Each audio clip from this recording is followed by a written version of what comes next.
Juan 20, del 19 al 31. Jesús se aparece a sus discípulos. Al atardecer de aquel primer día de la semana, estando reunidos los discípulos a puerta cerrada por temor a los judíos, entró Jesús y poniéndose en medio de ellos, los saludó. La paz sea con ustedes. Dicho esto, les mostró las manos y el costado. Al ver al Señor, los discípulos se alegraron. La paz sea con ustedes, repitió Jesús. Como el Padre me envió a mí, así yo los envío a ustedes. Acto seguido, sopló sobre ellos y les dijo: reciban el Espíritu Santo. A quienes les perdonen sus pecados, les serán perdonados, y a quienes no se los perdonen, no les serán perdonados. Tomás, al que apodaban el Gemelo, y que era uno de los 12, no estaba con los discípulos cuando llegó Jesús. Así que los otros discípulos le dijeron: hemos visto al Señor. Mientras no vea yo la marca de los clavos en sus manos y meta mi dedo en las marcas y mi mano en su costado, no lo creeré, repuso Tomás. Una semana más tarde estaban los discípulos de nuevo en la casa y Tomás estaba con ellos. Aunque las puertas estaban cerradas, Jesús entró y poniéndose en medio de ellos, los saludó. La paz sea con ustedes. Luego le dijo a Tomás: pon tu dedo aquí y mira mis manos, acerca tu mano y métela en mi costado, y no seas incrédulo, sino hombre de fe. Señor mío y Dios mío, exclamó Tomás. Porque me has visto, has creído, le dijo Jesús. Dichosos los que no han visto y sin embargo creen.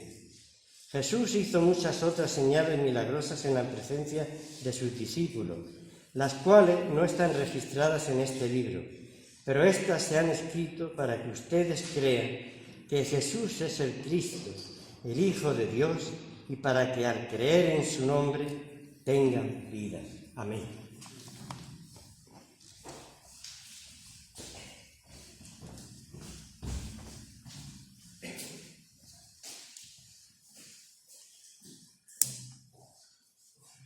Como dije el domingo pasado, el culto cristiano no consiste solo en recordar una serie de narraciones y de hechos, sino de revivirlos o vivirlos en el presente. Y este texto que acaba de leer el hermano, se ha convertido en algo especial para mí por la forma en que lo vivimos hace ya 2 años. El tiempo va volado, rapidísimo. Hace ya 2 años cuando estábamos confinados en nuestras casas. Así, encerrados en nuestras casas sin poder reunirnos, como iglesia así de una forma presencial, necesitábamos de las mismas palabras de Cristo resucitado entrando en nuestros hogares diciendo exactamente lo mismo que le dijo a los discípulos cuando estaban allí aturdidos por la muerte del Señor. Y estas palabras eran: paz a vosotros. Pensaba que tal vez no merecía la pena predicar siempre, como marca habitualmente el leccionario para este día, el segundo domingo de Pascua, que siempre parece que nos marca este texto. Y digo, me podía haber enfocado en el pasaje anterior de Hechos, que es muy interesante, o el texto de Apocalipsis, que también hemos leído. Pero entiendo que la comunidad, aquí, algunos todavía necesitamos oír esas mismas palabras del Señor, de aquel que ha triunfado sobre la muerte. Paz a vosotros. Y me pregunto también por las familias que están encerradas en los búnkeres, allí en Ucrania, ¿no? Esos búnkeres domésticos o los sótanos de allí de la ciudad. ¿De qué manera necesitan o les llegan las palabras del resucitado en medio de sus circunstancias? La palabra de Dios no se agota, ¿verdad? Es una fuente continua que alimenta y refrigera en cualquier momento y en cualquier circunstancia. Dios nos habla en situaciones concretas Y lo que nos sorprende de las historias bíblicas es que al sumergirnos en ellas, nos ilumina la situación presente. Por eso hoy leemos un texto importante donde podemos dejarnos alcanzar por sus palabras. Y por tanto, dejarnos alcanzar por ese saludo de paz, que en realidad, lo llevo varios años diciendo, es mucho más que un saludo. Leía a un pastor presbiteriano conservador, Nate Chardon, que dice que el predicador reformado lleva a Cristo completo en toda la Escritura para que por la gracia de Dios pueda ocurrir un encuentro poderoso y transformador con Dios y pueda ocurrir un cambio radical y total en el oyente. Yo creo en esa posibilidad, pero desde el Espíritu Santo, que al menos parece que la cita de este autor lo olvidaba decir. Y mientras que el domingo pasado leímos lo que ocurrió por la mañana, el día de la resurrección de Jesús, hoy hemos leído lo que ocurre esa misma noche. Igual que el relato anterior jugaba con el simbolismo de la oscuridad, la noche y la luz. ¿Os acordáis que hacíamos hincapié la semana pasada en esto? Pues ahora volvemos a encontrar lo mismo, la noche otra vez, que equivale al desconocimiento, a la incertidumbre y la desesperanza de los discípulos en esos momentos. Son detalles intencionales del evangelista, que no son meras casualidades ahí del relato.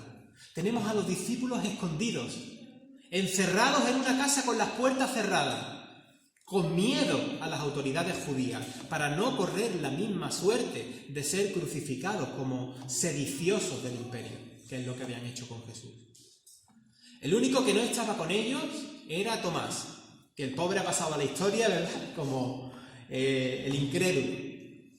Pero ¿cuántas personas aquí podríamos identificarnos con Tomás?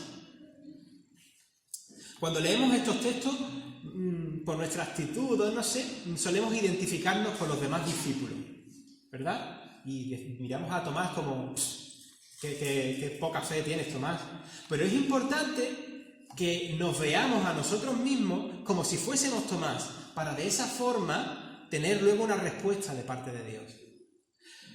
Teóricamente, según la narración, si lo comparamos con el capítulo anterior, en la narración anterior, vemos que María Magdalena ya les tendría que haber dado a ellos, a este grupo de discípulos, la gran noticia de que Jesús ha resucitado.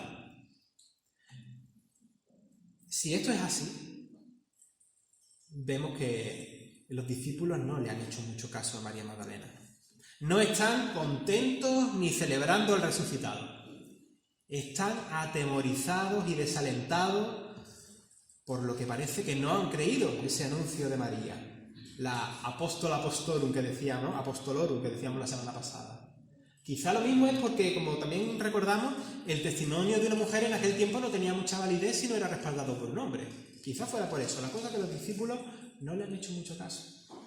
Allí estaban con las puertas cerradas, con sus sueños de confianza en Jesús como Mesías totalmente rotos, sin expectativas, sin ilusión, sin esperanza. Y para colmo se sienten amenazados.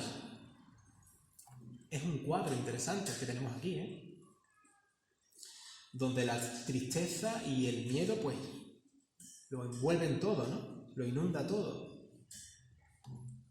Pero aunque esta es una situación y una vivencia concreta, el texto bíblico, decíamos antes, que no se agota solo en aquellas circunstancias. Piensa en lo que tú puedas estar viviendo. Y en medio de tu situación verás que también penetra la sorpresa de Dios, la sorpresa de un Cristo vivo iluminando tus oscuridades, tus tristezas, tu falta de esperanza, tus miedos. En aquella casa donde estaban los discípulos, llena de miedo, de emociones y sentimientos de oscuridad y desesperanza, resulta que atravesando las paredes, las puertas, los muros, allí en esa oscuridad de aquella noche, resplandece la luz verdadera que alumbra a todo ser humano, como dice el prólogo de este mismo Evangelio. A lo mejor tu propio corazón está flanqueado por muros sólidos y por puertas cerradas a cal y canto. Pero prepárate para la luz verdadera que se presente dentro de tu corazón, donde parece que a lo mejor ya no es posible que aparezca. Jesús mismo, dice el evangelista, se presentó allí en la casa, en medio de ellos. Lo hermoso es que, aunque muchas veces nosotros estamos en Babia, porque lo estamos, ese mismo Jesús está también hoy aquí, en medio de la comunidad. Por cuanto somos más de 2 o 3, Él está aquí con nosotros. Y esto no es una poesía bonita. Esto es una realidad. ¿Somos conscientes? Jesús está aquí. Por medio del Espíritu Santo, el propio Jesús, el propio Cristo, está decididamente presente en esta mañana con esta pequeña iglesia. Igual que con el resto de comunidades cristianas. Créelo y tómalo en serio. Jesús está aquí, el resucitado está aquí. ¡Qué fuerte, eh! Señor amado, muchas gracias, qué indignos somos de ti, pero ¿cuánto nos quieres? El Cristo vivo, la luz verdadera que alumbra a la humanidad, se presentó allí en medio de todos ellos. Solo faltaba Tomás. Y les saludó con el clásico Shalom, ¿no? Con el paz a vosotros, con el deseo de la paz universal de Dios. Pero en el Cristo resucitado, en Él, ese saludo que era en realidad pues habitual entre los judíos, en Él tiene su significado legítimo. Ya no es un deseo remoto de la paz de Dios que se da. Es un auténtico anticipo y cumplimiento del Shalom futuro. Lo está diciendo aquel mismo que ha vencido a la muerte. Lo dice aquel que anuncia el mundo nuevo, en el que ya no habrá muerte, ni más duelo, ni clamor, ni dolor, porque las primeras cosas pasaron, ¿no? Dice Apocalipsis 21. Y lo está diciendo Él, que es la primicia de la resurrección que se ha presentado en medio de todos ellos. No son palabras para tomarlas a la ligera, que no es un saludito de hola, ¿qué tal?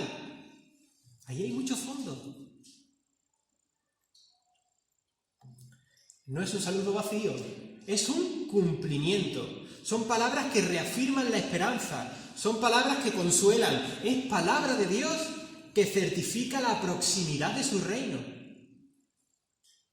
Que contra toda aparente esperanza aparezca el propio Jesús resucitado para expresar por fin el Shalom de Dios cuando tú estás lleno de miedo y de desánimo, sin saber qué pensar sobre la incertidumbre de la vida y de la muerte. ¡Wow!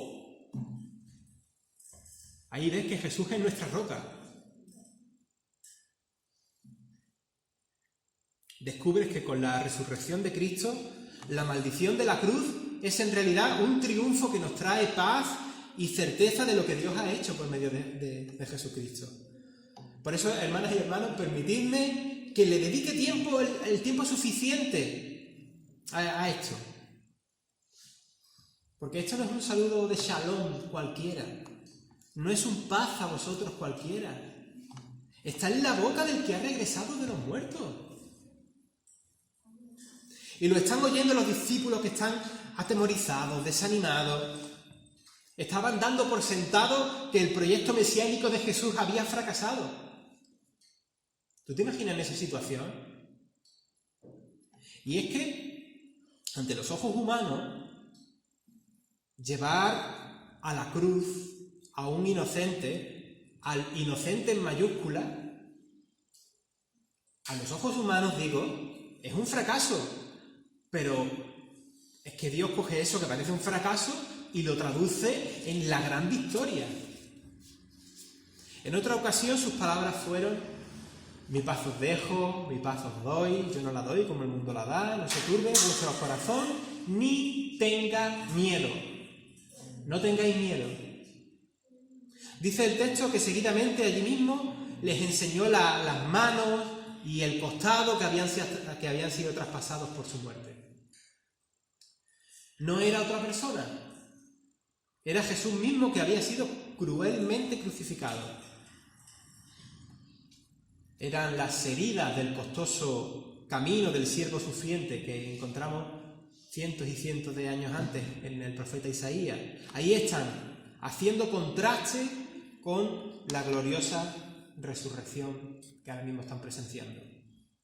Y mientras le enseña al grupo sus heridas, le vuelve a decir, de nuevo, ¿qué es lo que les dice? Paz a vosotros. Una segunda vez. Aquellas palabras reafirman todo su pleno sentido. Paz a vosotros. Por si no os ha quedado claro la primera vez. Por si os pensaba que yo estaba diciendo hola, ¿qué tal? No. Paz a vosotros. Ya está todo hecho. La muerte está vencida. El reino de Dios ha triunfado. Por supuesto, ahora para nosotros es cuestión de tiempo. Pero mientras tanto, mientras llega la consumación del reino de Dios, Jesús ahora aprovecha y les deja un encargo. Dice, como me envió el Padre, así yo os envío. Y sopló en ellos el Espíritu Santo, que es como se subraya luego al principio del libro de Hechos de los Apóstoles, que es el Espíritu quien nos capacita para la misión. Y les capacita en ese momento para la misión. Antes estaban allí reunidos con las puertas cerradas, hemos dicho, desalentados y con miedo. Pero ahora los discípulos están llenos del Espíritu de Dios y de la paz del resucitado. Ahora están armados de confianza, pero también capacitados por el Espíritu para la gran comisión que le acaba de hacer. Es muy interesante que Jesús resucitado se presenta como el enviado del Padre que comisiona, que envía a los discípulos a cumplir con la misma tarea. Como discípulas y discípulos estamos en el mismo equipo de Jesús para esta alegre misión. Difícil porque es verdad que tenemos que cargar con nuestra propia cruz, pero es gratificante y alegre al mismo tiempo. Jesús en el versículo 23 nos dice que nosotros tenemos, por así decirlo, las llaves del reino, porque mediante el Espíritu podemos anunciar el perdón de los pecados por la obra que ha sido efectuada por Dios en Cristo. De modo que para quienes reciben el Evangelio, esos pecados, dice, les serán remitidos y comienzan la vida nueva. Pero la contraparte es que para quien rechaza conscientemente la cruz, sus pecados les están siendo retenidos. Estamos comisionados desde el Espíritu de Dios a liberar a otros, a ir a anunciar el mensaje de reconciliación y perdón. Pero dice la narración que Tomás no estaba con sus compañeros cuando Jesús se apareció. También habría que indicar una cosa que me parece muy evidente, pero tampoco estabas tú, tampoco estaba yo. Tú no habías nacido, ¿verdad? La cosa es que Tomás llegó después. Cuando Jesús ya no está, cuando Jesús se fue, llega Tomás. Y él no se creía lo que el resto de discípulos le testificaban de haber estado allí con Jesús. No se lo creía. Su respuesta fue algo así como, si no lo veo, no lo creo. Si no veo en sus manos la señal de los clavos y meto allí mis dedos, y si no meto mi mano en el costado, no pienso creer, no creeré. ¿Qué me estáis contando? Él quiere ver y quiere palpar. Hay mucha gente que, igual que Tomás, necesita fundamentar su fe en lo palpable.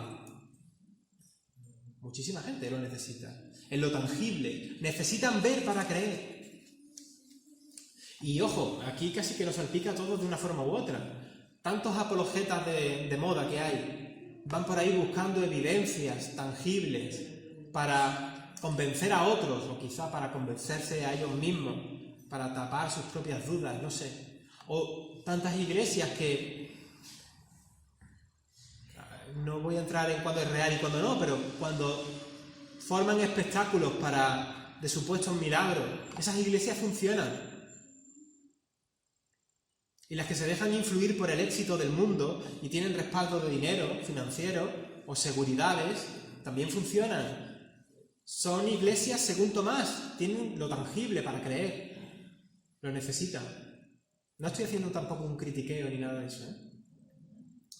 Pero dice el texto que luego, al pasar 8 días, lo que significa, por la forma que tenían los judíos de contar, que se trataba ya del domingo siguiente, de ahí nace nuestra tradición cristiana de congregarnos los domingos, que es cuando Jesús resucitó, y no los sábados, pues resulta de que ese segundo domingo después de la Pascua, como el nuestro hoy, segundo domingo después de Pascua, Jesús se aparece otra vez en medio de los discípulos. Estaban otra vez allí de nuevo con las puertas cerradas. Pero esta vez sí estaba Tomás allí. Esta vez sí estaba. ¿Y sabéis qué dijo Jesús? Lo hemos leído antes. Pues, por tercera vez, dijo, paz a vosotros. Ya sabéis por muchos textos de la Biblia que siempre que hay una teofanía, es decir, una manifestación de Dios, el Señor se encarga de disipar el temor. Siempre llama a no sentir miedo. Siempre trata de transmitir su paz. Algunas veces lo hace el Señor o el ángel del Señor, otras veces lo hacen sus ángeles, cuando dicen no temáis. Qué importante me parece esto. Y Jesús se dirige a Tomás para que, como él pidió, pudiese meter sus dedos, sus manos en las heridas. Y le dijo, como también nos dice a nosotros hoy, a ti y a mí, no seas incrédulo, sino creyente. Estas palabras fueron para Tomás, pero de verdad te digo que son para ti y para mí. No seas incrédula, no seas incrédulo, sino creyente. Son palabras de Jesús. Lo interesante es de que el evangelista subraye, nos diga, ¿no?, que las heridas de Jesús eran palpables y que Tomás podía tocarlas. Es para subrayar esa idea tan importante de que la resurrección no es una cosa fantasmal, ni como se concibe en algunas formas de espiritualidad moderna. No somos gotas de agua que van a parar diluidas en un mar llamado Dios cuando morimos. No es eso. Lo que nos esperará en el día del Señor será la Biblia lo expresa como una especie de corporalidad glorificada, con identidad propia. Así como Jesús sigue siendo Jesús en la resurrección, cuando te llegue a ti la hora, tú seguirás siendo tú misma o tú mismo, sin que tu personalidad se diluya en la presencia de Dios. Porque Dios te ama tal como eres. Tú eres un otro para Dios, Dios es para nosotros nuestro totalmente otro, y Dios, que es amor, nos quiere amar como entes, como personas. En fin, me voy muchas veces por las ramas, pero son cosas importantes, ¿no? El texto dice que la incredulidad de Tomás cambió ante las pruebas y que hizo ahí, en ese momento, una declaración muy potente cuando cae rendido a los pies de Cristo. Dice, Señor mío y Dios mío. Y esto, si nos fijamos, son dos confesiones de fe unidas. Dice que es su Señor, pero también que es su Dios. Ambas referencias son dichas a Jesús. No es que una se la diga a Jesús y otra se la diga al Padre, que es el argumento de los testigos de Jehová. Los judíos no decían, Dios mío, de una forma así tan fresca como se dice hoy en día, ¿no? Ellos no lo decían así.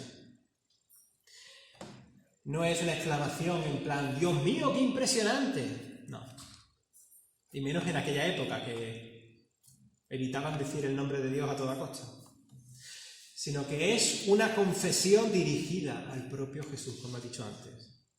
Forma parte de la respuesta de Tomás a Jesús y es una declaración cristológica sobre la divinidad de Jesús. Que dirá Tomás, la dirá con las luces que tuviera en aquel momento, No podemos proyectar la cristología que se ha desarrollado después, ya con siglos de cristianismo o poco después. Él lo dice, bueno, porque eso sería un anacronismo, él lo dice en sus luces, en su entendimiento en ese momento. Está reconociendo que Jesús es su Señor. Y por muy blasfemo que suene en la boca de un judío de aquel tiempo, por muy blasfemo que suene, está diciendo que es también su Dios. Esto para un judío es tremendo, pero aquí lo tenemos. El Evangelio de Juan tiene esa intención pedagógica, por eso recoge esa confesión de Tomás de entender a Jesucristo como un ser humano como nosotros, pero que es también nuestro Señor y que en Él se encarnó la propia palabra, el Logos de Dios. Es Dios venido a nosotros en la realidad humana, como la tuya y como la mía. Ahora ya no te pongas tú a preguntarle a Tomás por una declaración teológica de este asunto, ni tampoco te pongas a preguntarle a los discípulos que estaban allí, porque en ese momento seguramente no han tenido tiempo para reflexionarlo todo. Sin embargo, ellos de algún modo ya lo entienden, ya lo saben. Y Jesús dice, porque me has visto, Tomás, creíste. Has necesitado de pruebas. Pero también te digo que bienaventurados, bienaventuradas, dichosas, dichosos, los que no han visto, ni tampoco han podido meter sus dedos en las heridas. Y sin embargo, creyeron. Bienaventurados quienes creyeron así. Y esto es hermosísimo y muy potente, porque Jesús está hablando aquí de nosotros. Ahí estamos tú y yo. Jesús nos tuvo en consideración en aquel momento especial. En un sentido amplio, estaba hablando de ti y de mí. Nosotros no somos testigos oculares de la resurrección, pero por fe damos testimonio de nuestra experiencia en el Espíritu con el resucitado. Cuando nos topamos con Él, en determinados momentos de nuestra experiencia con Dios y con su gracia, exclamamos como Tomás, Señor mío y Dios mío.